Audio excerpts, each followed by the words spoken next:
शुरू करते हैं अल्लाह के बाबरकत नाम से जो इंतहाई आली रुतबा और बहुत जलीलुल कदर है। सब तारीफ़ें मेरे रब्बुल इज़्ज़त के लिए हैं। सलातो वस्सलामु अलैका या सैयदी या रसूल अल्लाह सल्लल्लाहु अलैहि वसल्लम।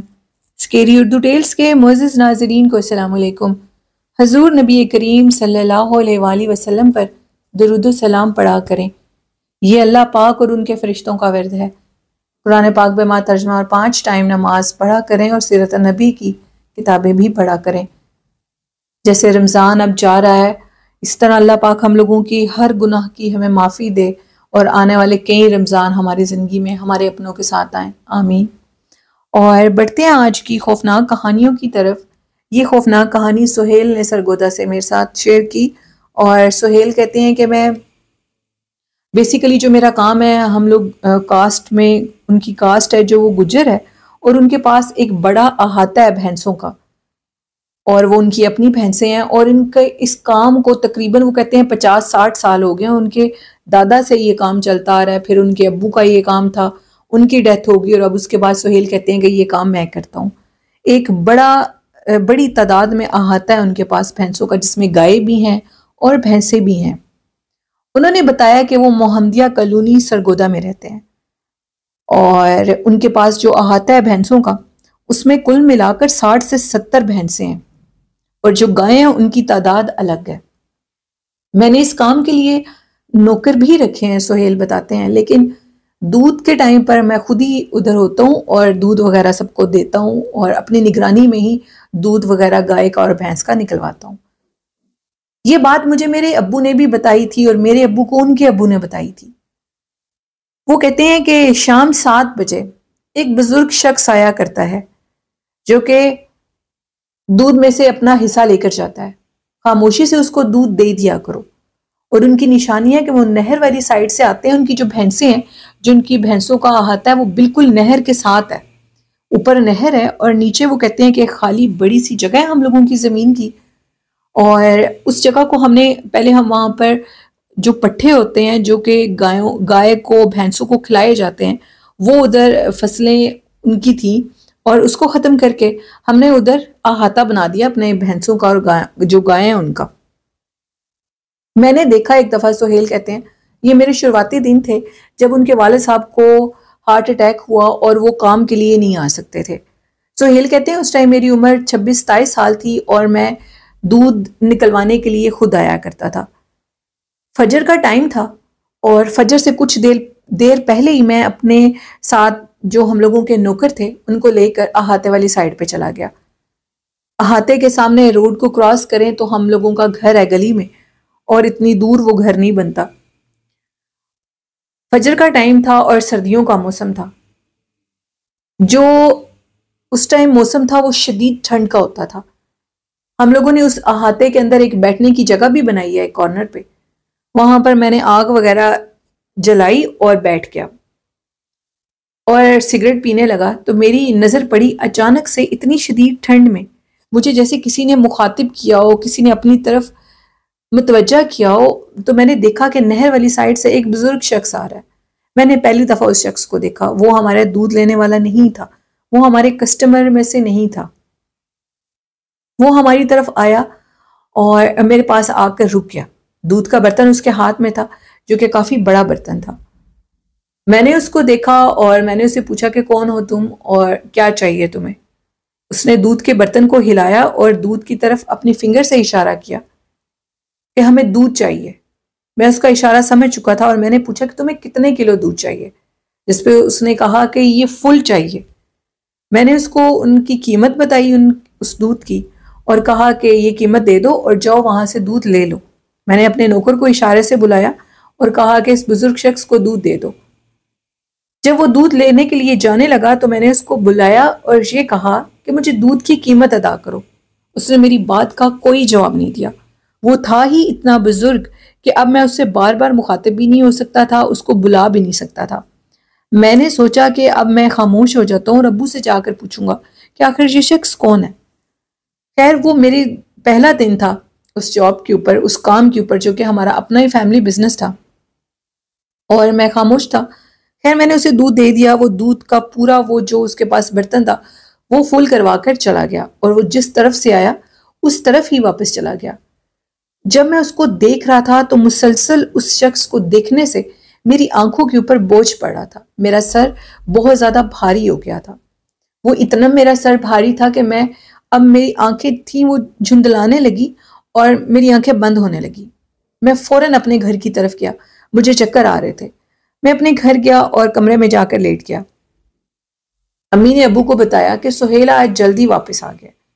शायद उनको लगा कि वो मेरा पहला दिन था जिसकी वजह से मैं जल्दी वापस आ गया। लेकिन कुछ देर के बाद जब मेरी तबीयत कुछ ठीक हुई, मैं बोलने के लायक हुआ, तो मैं अपने अब्बू के पास गया और उनको जाकर सारी बात बताई। उनका कहना था कि जब भी ये शख्स दूध लेने के लिए आए और उस साइड से कोई भी शख्स जो तुम्हें अपनी तरफ मतवज्जा करे और ये दूध लेने के लिए फजर के टाइम पर आएगा, तो तुमने उसे खामोशी से दूध दे देना है। उनसे पैसों का कोई तकाजा नहीं करना। मेरा उनके साथ अपना हिसाब किताब है। अब जब अब्बू ने ये लफ्ज बोले कि मेरा उनके साथ अपना हिसाब किताब है, तो उसके बाद कोई सवाल जवाब तो बनता ही नहीं था। मैं खामोश हो गया। खैर अब एक दिन हुआ, दूसरे दिन मैंने उनको नहीं देखा। तकरीबन एक हफ्ते के बाद वो दोबारा आए और अब की बार जो आया वो एक बच्चा था। उस बच्चे ने वो दूध पकड़ा और उसी तरह उस बूढ़े आदमी की तरह अपने चेहरे के ऊपर सफेद रंग की चादर रखी हुई थी और उसने इसी तरह इशारा किया दूध का, बोला नहीं और दूध लेकर चला गया। अब तकरीबन एक माह में 10 से 15 दफा ये काम हो चुका था और वो कोई पैसे भी नहीं देते थे। मैंने अब्बू को कहा कि ऐसे कैसे पॉसिबल हो सकता है कि वो पैसे भी नहीं देते और इतना ज्यादा दूध लेकर जाते हैं। तकरीबन दूध 10 से 12 किलो होगा और वो दूध लेकर जाते हैं। एक गाय के हिस्से का दूध तो सारा उन्हीं के पास चला जाता है और वो दूध भी गाय का लेते थे और उस गाय के अलावा वो किसी और गाय का दूध भी पसंद नहीं करते थे। वो एक ब्राउन भूरी रंग की गाय थी हम लोगों की।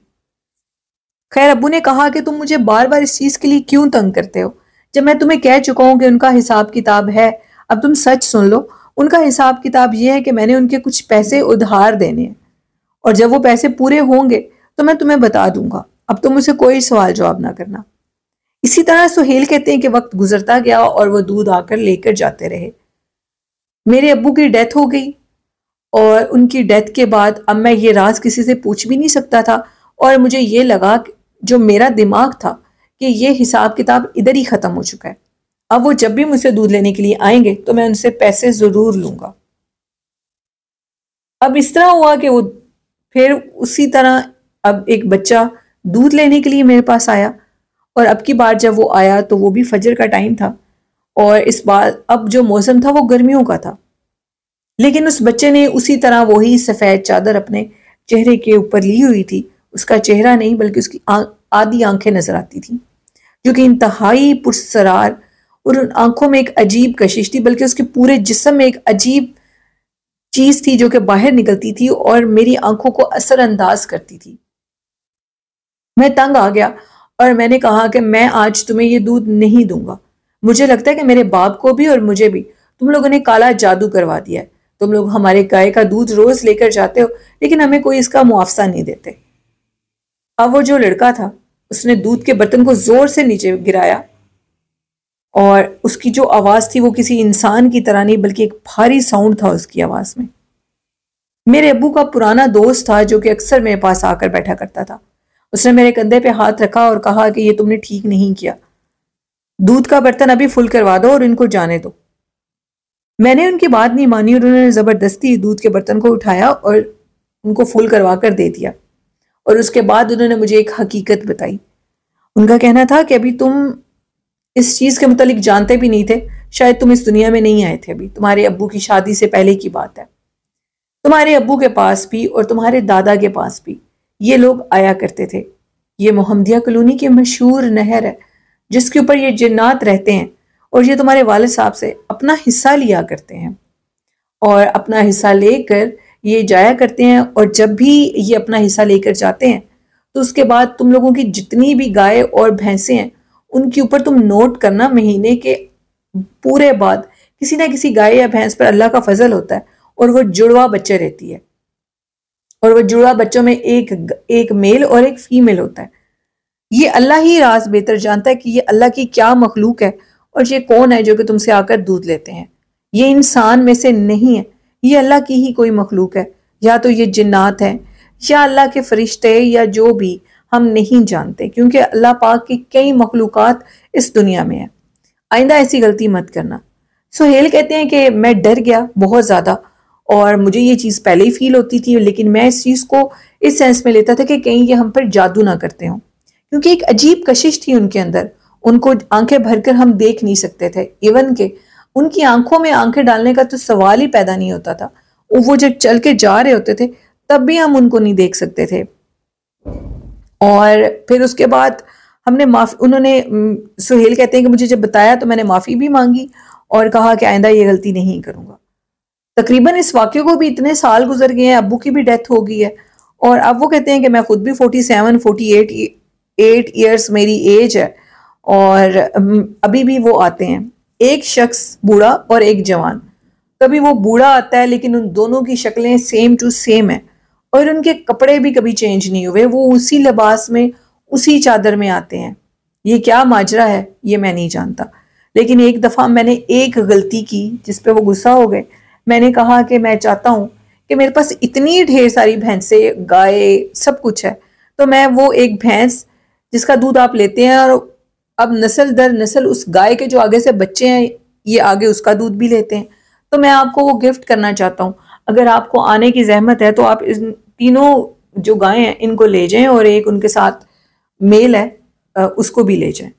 तो उन्होंने इस बात पे काफ़ी गुस्सा किया, और उन्होंने मुझे गुस्से का इजहार इस सूरत में किया कि उन्होंने अपनी आंखों से मुझे वो गुस्सा जाहिर करवाया, क्योंकि अब इतने साल गुजर गए और मैं उनकी हर उस चीज़ को नोट कर सकता हूँ कि क्या चीज़ उन्हें बुरी लगती है और क्या अच्छी लगती है। अब मेरे पास तो वो बुजुर्ग भी नहीं थे, जो मेरे अब्बू के दोस्त थे उनकी भी डेथ हो गई, तो मैं किसी से पूछ नहीं सकता था, इसलिए मैंने अब उसके बाद उनसे कोई सवाल जवाब नहीं किया। आजकल के दौर में भी अगर आप सरगोदा के इलाके मोहम्मदिया कॉलोनी में आएंगे तो वो इलाका काफ़ी बैकवर्ड है। मैंने भी उस इलाके को देखा हुआ है, मेरी एक फ्रेंड उधर रहती थी, जब हम लोग स्कूल जाया करते थे तो तब उसको लेने के लिए उधर से हम लोगों की बस जाया करती थी। तो उधर ये है कि वो बहुत बैकवर्ड इलाका है, और अब भी उस इलाके के बारे में पता लगता है तो वो बैकवर्ड ही है। वहाँ पर कुछ भी ऐसा नहीं है जिसको आप कह सकें कि कुछ तब्दीली हुई है, कुछ इंसान आगे की तरफ के हैं। वो जिस तरह का है वो वैसे का वैसा ही है। तो उस इलाके के मुतालिक अगर ये स्टोरी सुहेल ने बताई तो मुझे ये कहानी हकीकत लगती है, क्योंकि वहाँ पर नहर भी है, और इस नहर के इलाके की तरफ इस तरह की बहुत सी बातें भी सुनी है। मेरी वो फ्रेंड भी बातें बताया करती थी कि उनके घर में भी जिन्नात थे काफ़ी, जो कि ऐसे ही दिखाई देते थे। सबसे बड़ी बात यह है कि मुझे इसके मुतालिक, इस इलाके के मुतालिक एक दो बातें और भी पता लगी। वो वाज़ह तौर पे ये थी कि इस इलाके की तरफ अगर आप इसके बैक साइड पे जाएं तो वहाँ पर अजीज़ भट्टी टाउन एक जगह है सरगोदा की, वहाँ पर कहा जाता है कि जिन्नात वाज़ह तौर पर नजर आते हैं। एक आंटी थी जो कि हमारे घर आती थी, उनका कहना था कि उनके घर में जो जिन्नात है, और उनके कई जानने वालों के घरों में जो अजीज़ भट्टी टाउन के इलाके में जिन्नात हैं वो वाज़ह तौर पर सामने आते हैं। वो आंटी भी सीढ़ियों से उतरते हुए एक औरत को देखती थी, और वो औरत सीढ़ियों से उतरती थी और फिर गायब हो जाती थी। अजीज़ भट्टी टाउन और मोहम्मदिया कॉलोनी तकरीबन एक जैसे ही हैं। अब तो अजीज़ भट्टी टाउन भी काफ़ी बैकवर्ड हो चुका है, और ये इलाके एक जैसे हैं, और इधर ऐसी चीज़ें हैं, नहर की वजह से हैं या जिसकी वजह से भी हैं, लेकिन ऐसी चीज़ें वाजिया हैं। तो ये कहानी सुहेल ने अगर बताई है मोहम्मदिया कॉलोनी की, तो इसमें बिल्कुल हकीकत है, क्योंकि वहाँ पर जिन्नात बहुत वाजिया हैं। तो ये स्टोरी थी सुहेल की। बहुत शुक्रिया सुहेल अपनी स्टोरी शेयर करने के लिए। तो बढ़ते हैं आज की नेक्स्ट खौफनाक कहानी की तरफ, जो कि साकिब ने मुझे बताई। और साकिब कहते हैं कि मैं फैसलाबाद में रहता हूँ और अपने ही ऑफिस का एक वाक़या शेयर करूँगा। हमारे ऑफिस में एक बुज़ुर्ग आता था, और वो बुज़ुर्ग, उनका कहना था कि उन्होंने पाकिस्तान के जितने भी दरबार हैं उनके ऊपर अपना बहुत वक्त गुजारा है। उसने बड़े बड़े नामवर बुज़ुर्गों के नाम लिए और कहा कि मैं इनके दरबार पर भी गया हूँ, शाह अब्दुल लतीफ़ भटाई और सखी शहबाज कलंदर, बू अली कलंदर और इमाम बरी सरकार, दाता साहब, इस तरह के बहुत से नाम उसने मुझे बताए। और ये बताया, दिखने में उसकी जो उम्र थी वो तकरीबन 60 से 70 साल थी, लेकिन उसका कहना था कि मैंने एक दरबार पर 20 साल गुजारे, एक दरबार पर 20 साल गुजारे, एक पे 15 साल गुजारे। इस तरह करते करते कई दरबारों की उसने मुझे जब वहां रहने की अपनी एज के मुतालिक बताया, तो उसकी एज काउंट करने से लगभग 2 साल तो जरूर होगी, 200 साल तो जरूर होगी। मैं अब ताजुब से उसकी बातें सुनता था। और एक दिन मैंने ये बात अपने एक दोस्त को भी बताई, तो उसने कहा मुझे भी उस बुजुर्ग से मिलवाओ। वो बड़ी जानी पहचानी, वो बड़ी मानी जानी हस्ती लगते थे। बहुत से लोगों को दुआ देते थे तो उनका काम मिनटों सेकंडों में हो जाता था। मैंने अपने उस दोस्त को भी बताया और हमने सोचा कि क्यों ना हम इन बुजुर्गों के लिए इनकी कहीं होटल पे दावत करते हैं, इनको खाने पे बुलाते हैं और इनसे बात करते हैं। हमने ऐसे ही किया और उनको कहा कि हम आपको खाने पर लेकर जाना चाहते हैं, आप हमारी दावत को कबूल करें। वो काफी मुस्कुराए और कुछ कहे बिना सर हिला दिया और कहा कि मैं आऊंगा। मैं और मेरा दोस्त उनको उनके घर से पिक करने के लिए चले गए और उनको एक होटल पर लेकर गए। मेरे दोस्त ने भी उनकी सारी कहानी सुनी और उन्होंने कहा कि बुजुर्गों, जिस तरह आप बता रहे हो इस तरह तो आपकी उम्र 200 साल बनती है। तो वो बुजुर्ग एकदम हंसते हुए खामोश हो गए और उनके चेहरे के ऊपर काफी सख्ती आ गई। उनकी ये सख्ती देखकर हम दोनों दोस्त बहुत ज्यादा, साकिब कहते कि घबरा गए और कहने लगे कि हम आपसे माफी चाहते हैं अगर आपको हमारी बात का बुरा लगा हो तो। वो फिर खामोश और बड़े गुस्से से मेरे दोस्त की तरफ लगातार देखते रहे।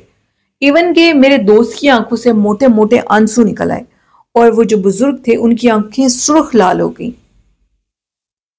अब उनकी ये कंडीशन देखी और उन्होंने हमें ये कहा कि यहां से चले जाओ, अगर अब इधर बैठे तो कोई नुकसान हो जाएगा। मेरा दोस्त, जिसको मैंने बड़ी जबरदस्ती उठाया, वो खौफजदा हो चुका था। इतनी सख्ती और गुस्से से उन्होंने उसकी तरफ देखा, वो इतने खौफजदा हो गए, इतना खौफजदा हो गया कि मैं उसे जबरदस्ती उठाकर लेकर गया, उसकी बाजू खींची और कहा कि चलो मेरे साथ। जैसे वो गाड़ी में आके बैठा तो उसने कहा कि मुझे यूं लग रहा है कि जैसे मेरे जिस्म से जान निकल रही हो। ये कोई नॉर्मल पर्सन नहीं है, यकीनन ये कोई और मखलूक है। कोई भी नॉर्मल पर्सन इस तरह की बात नहीं कर सकता। जब मुझे उसकी हकीकत का पता लगा और मैं उसे उसकी हकीकत बताने लगा कि इस तरह तुम्हारी उम्र जिस तरह तुम मुझे बता रहे हो, और वो टाइम मैं काउंट करता गया तो उसकी उम्र 200 साल बनती है, ये झूठ बोल रहा है, ये कोई और चीज है। वो जो बूढ़ा शख्स था वो मुझे मेरे ऑफिस में मिला था और मेरे ऑफिस में एक पीएन था जो जॉब करता था, ये उसका कोई रिलेटिव था जो उसके पास आया करता था। अब हमारी इतनी हिम्मत नहीं हो रही थी कि हम अपने उस ऑफिस के पीएन से पूछें कि आखिर ये शख्स है कौन। मेरे दोस्त की हालत तकरीबन 1-2 हफ्ते बहुत सख्त खराब रही और उसके बाद मैंने हिम्मत करके मैंने अपने उस पीएन से पूछा जो हमारे ऑफिस का था कि ये क्या कहानी है, ये क्या माजरा है। सारी कहानी उसको अपने दोस्त वाली भी बताई और उसका ये कहना था कि अगर तुमने उससे ये बात पूछ ली और उसने बहुत गुस्सा किया तो ये बिल्कुल हकीकत है, इसमें झूठ नहीं है। हम लोगों का वो जो दोस्त है, पीएन ने कहा कि वो बूढ़ा शख्स, उसके ऊपर एक जिन का बसेरा है जो ऑल टाइम उसके जिस्म में रहता है। वो इस किस्म की मखलूक है जो कि जलाली नहीं है। हाँ, जब उसकी बात को क्रॉस करके जैसे उसने उसकी एज बता दी, फिर कोई बात की जाए तो वो इस चीज को बड़ा गुस्सा इस चीज पर करता है और बाज हालात में जो उससे सवाल करता है वो उसको नुकसान देता है जो उससे सवाल करता है, वैसे वो किसी को कुछ नहीं कहता। ये बात हमने सुनी, मैंने अपने दोस्त को जाकर बताई तो मेरे दोस्त ने कहा कि मैं तुम्हें पहले ही कह चुका था कि वो शख्स नॉर्मल नहीं है। दिखने में तो वो 60-70 साल का है, लेकिन वो जिस तरह बातें करता है वो एक नॉर्मल इंसान नहीं कर सकता। शाह अब्दुल लतीफ भटाई और इसके मुतलिक जितने भी बुजुर्ग हस्तियों के मैंने नाम लिए हैं, जिनमें अभी मुझे कुछ के नाम नहीं भी याद आ रहे फिलहाल, तो उन्होंने कहा कि ये सब ठीक हिस्ट्री बता रहा है, उनकी ऐसी हिस्ट्री बता रहा है जिसके मुतालिक हमने गूगल पर सर्च करें तो उनकी हिस्ट्री के मुतालिक पता लगता है। तो ये नॉर्मल नहीं था, अगर ये जिन्नात में से नहीं है तो इसके ऊपर कोई ऐसी मखलूक है। और फिर उसके मुतालिक पता लगा कि इसके ऊपर एक जिन की हाजिरी होती है जो कि मुसलमान जिन है और इनके साथ रहता है। वो इनके सामने भी आता है, इनके साथ खाना भी खाता है, उठता है, बैठता है। वो एक जिन बाबा है जो कि इनके दोस्त हैं और इन्होंने इसका चिला किया है या जो भी, ये हम नहीं जानते। और उसके बाद हमने अपने ऑफिस के जो प्रिंसिपल थे, सॉरी जो ऑफिस के थे, बड़े सर थे, उनसे ये बात की कि आप इस पीएन से कहें कि उस शख्स को इधर ना आने दिया करें। उन्होंने पीएन से बात की और कहा कि अपने इस दोस्त को इधर ना आने दिया करो, इससे मेरे वर्कर्स के ऊपर अजीब असरात पड़ रहे हैं। फिर उसने किसी बहाने से उनको रोक दिया और फिर उसके बाद वो हमारे ऑफिस में नहीं आए। वो दिखने में इतने नॉर्मल इंसान थे, छोटे छोटे बाल थे, वाइट बिल्कुल, और वाइट उनकी दाढ़ी थी, छोटी छोटी ही उनकी दाढ़ी थी। जैसे उनके सर के बाल थे वैसे ही उनकी दाढ़ी के बाल थे, और उनके हाथ में एक बड़ा सा रिंग होता था। उसे देखकर भी बहुत डर लगता था। साकिब कहते हैं कि ये वाकया हमारे साथ पेश आया। वो कौन शख्स थे, उनकी क्या हकीकत थी, इससे ज़्यादा तो हमें पता नहीं लग सकी, लेकिन वो एक मिस्टीरियस पर्सन थे और वो जिसको दुआ देते थे उसका काम भी हो जाता था। पता नहीं वो अल्लाह की क्या मखलूक किस तरह के थे। तो एनीहो ये साकिब की कहानी है। बहुत शुक्रिया साकिब। तो ये थी आज की खौफनाक कहानी है। मेरे लिसनर्स को कैसी लगी अपना फीडबैक दे दीजिएगा, और वालदैन जैसी खूबसूरत नेमत से मोहब्बत करें, प्यार करें। अल्लाह पाक हम सब के वालदैन को सेहत तंदुरुस्ती दे। अपनी होस्ट नीलम को इजाज़त दीजिए। अपना बहुत सा ख्याल रखिएगा। अल्लाह हाफिज़। अल्लाह निगहबान।